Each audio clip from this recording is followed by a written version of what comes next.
liftoff of Space Shuttle Discovery.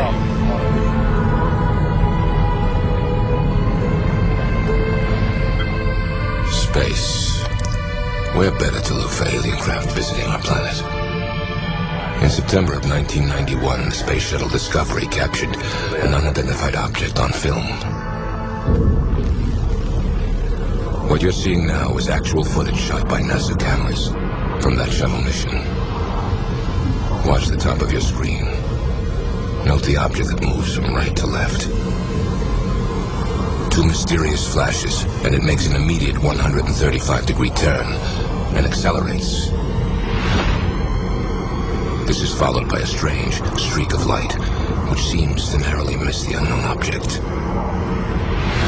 This dramatic footage has been in dispute since it was shot. I studied it extensively over maybe a 2-year period at least. University of Nebraska physicist Jack Kasher worked for nearly 10 years in the research and development of a Star Wars defense system for the upper atmosphere. His quantitative analysis of the NASA footage concludes that the UFO cannot be explained as a natural phenomenon. It's clearly above the atmosphere and airglow of the Earth. It maneuvers, it changes direction, it accelerates, and so the only thing really left is spacecraft. Others think this object is simply a small ice particle floating a few feet from the shuttle. Ice particles are a common waste product of the numerous shuttles that have orbited Earth. But Kasher is convinced NASA has recorded strong evidence of a large, intelligently controlled alien space vehicle. One of the very strange things that happens is that the main object actually stops and sits there for half a second before it accelerates back up to the right. An ice particle could not do that. If they're not ice particles, you don't have too many other options. They're not space junk, they're not satellites, they're not meteors, because those objects don't change direction.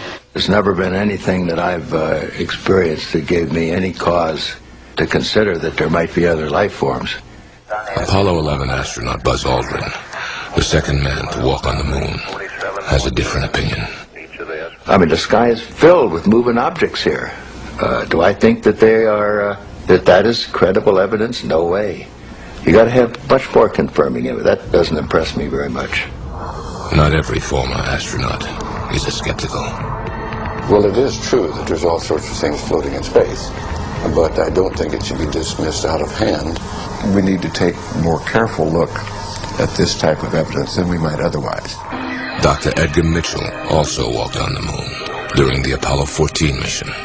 I'm quite open to looking at evidence and looking at data that purports to speak of an extraterrestrial presence or some sort of space activity we're not familiar with, and analyze it critically. Perhaps we have been visited. To me, I don't see anything in the video that reflects anything about UFO. Research scientist Steve Vaughn studies the upper atmosphere for NASA. He believes the unknown objects are common space debris or waste products, most likely from the shuttle itself. And he has a theory to explain their movement. If you look at the video very carefully, you'll notice there's a flash of light. And that flash of light is probably the thruster engine on one of the shuttles. When you have a thrust effect, the thrusting of the gases move out, and that hits the object and makes the object move also. If you're a skeptic, it's easy to brush off.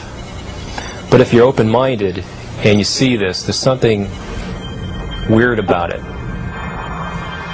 Dr. Mark Carlotto has 20 years of experience conducting digital image processing for scientific research. These were not videos taken by someone in their backyard. These are taken aboard a U.S. spacecraft, so the integrity of the data cannot be questioned. NASA's explanation is that what we're looking at here are ice particles floating around the shuttle, but when you look at it more carefully, it doesn't make sense. If it was a thruster firing, when the thruster firing occurs, the orientation of the spacecraft should change, very slightly. But we don't see any change in the apparent motion of the stars, so that indicates the attitude of the shuttle has not changed from the thruster firing.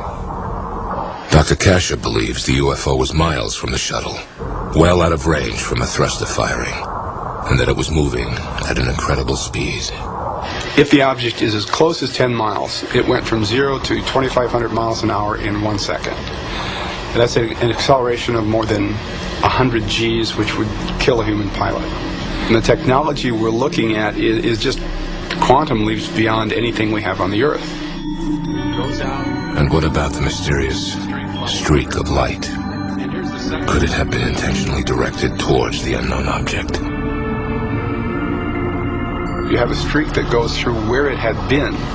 One thing that pops into everybody's mind is that this is some kind of a missile or weapon system. Kasha bases this theory on years of analytical, comprehensive study of the video. Could the double flash of light be the firing of some kind of sophisticated weapon? And if so, from where was it fired? At the time this event took place, the shuttle was on a course over the west coast of Australia. Curiously, there is a large American military installation near Alice Springs in Central Australia. And it's the largest satellite intelligence gathering facility in the world.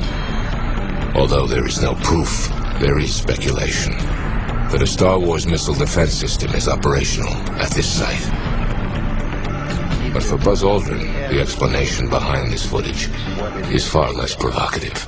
And I think we're often fooled by optical illusions. I mean, it's even a term that's quite common to most people, optical illusion. What does it mean? Well, it means that there's an illusory thing that we pick up with our eyes that we can't quite explain. Illusion or not, astronaut Mitchell believes this UFO, like others before it, deserves serious study. There have been a large number of other anomalous type phenomena that have been associated with the UFO phenomenon that are not easily dismissed. This should be looked at, and we should know what that is. Although NASA insists this footage is nothing unusual, after this mission, all live satellite feeds from shuttle cameras were canceled. While the debate continues over the shuttle Discovery footage, a more recent mission is causing a whole new controversy. In December of 1996, a shuttle camera recorded this bizarre image above the Earth's atmosphere. And on the same mission, these three objects were captured on video by NASA cameras. They seem to orbit directly over a thunderstorm on Earth, moving independently of each other, yet closer together. And then there's this startling occurrence. Dr. Kasha is eager to analyze this new space shuttle footage. These three objects are moving with respect to each other, so they're not stars. And the cameraman is interested in them too. He's going to follow them, try to get a closer look. So we have some interesting, intriguing things that I really don't understand. The most interesting thing to me is that little blob that seems to pop up from the clouds or whatever. It's got that little dark center and it's circular and it floats across, and I'm just really not sure what it was. I would love to be able to explain what it is. I wish NASA, when interest is shown in something like this, would put people on it to investigate it thoroughly, not just to watch the video. Sit down and do a real rigorous job and show us the science and the calculations and try to really explain what some of these things are. Where did we come from? Why are we here? These are burning questions. This is perhaps a small step in finding out a little bit more about how we fit into things. We need to make people aware that this UFO business is important and significant and worthy of study, and we need to get more mainstream scientists involved in it. I think that's very, very important.